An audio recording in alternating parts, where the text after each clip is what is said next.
এখন তো আমরা সব প্রাপ্তবয়স্কই ভোট দিই, আর এই ভোট বা নির্বাচনই হলো গণতন্ত্রের মূল ভিত্তি। কিন্তু এই ভোট প্রথার শুরু কোথায়? এর উত্তর খুঁজতে হলে ফিরতে হবে হাজার হাজার বছর আগের ইতিহাসে। ভেবে দেখুন, আদিম মানুষ যখন সবে দল বেঁধে থাকতে শুরু করেছে বা গোষ্ঠী জীবনে প্রবেশ করেছে, ঠিক তখন থেকেই দলনেতা বা গোষ্ঠী প্রধান বাছাই করা শুরু হয়েছে। তাই এটাকেই আমরা নির্বাচনের শুরু বলতে পারি। তবে বিশ্বের প্রথম সংগঠিত ভোট ব্যবস্থার সূচনা হয়েছিল প্রাচীন গ্রীসে, বিশেষত এথেন্সে, অ্যারাউন্ড 500 BCE-তে। তখন নাগরিকরা খোলা মাঠে হাত তুলে ভোট দিত।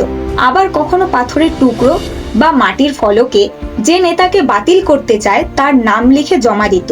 আর এই প্রক্রিয়াকে বলা হতো অস্ট্রাসিজম, অর্থাৎ সমাজ থেকে বহিষ্কার। তবে হ্যাঁ, কেবলমাত্র প্রাপ্তবয়স্ক পুরুষ নাগরিকদেরই ভোটাধিকার ছিল। পরে রোমে নাগরিকরা ভোট দিত কমিটিয়া নামক একটি সভায়। সেখানে ভোটকে গোপন রাখার জন্য মোমের পাত ব্যবহার শুরু হয়েছিল, যা কিনা পরবর্তীকালে নির্বাচনকে বেশ নির্ভরযোগ্য করে তোলে। তাহলে মতভেদ হলে ভোটই ছিল শেষ পথ। আনাচে কানাচে লুকিয়ে থাকা ইতিহাসের এমন অজানা গল্প জানতে ইউটিউবে সাবস্ক্রাইব করুন এবং ফেসবুকে ফলো করুন কাল গল্প, অতীত আজ গল্পরূপে।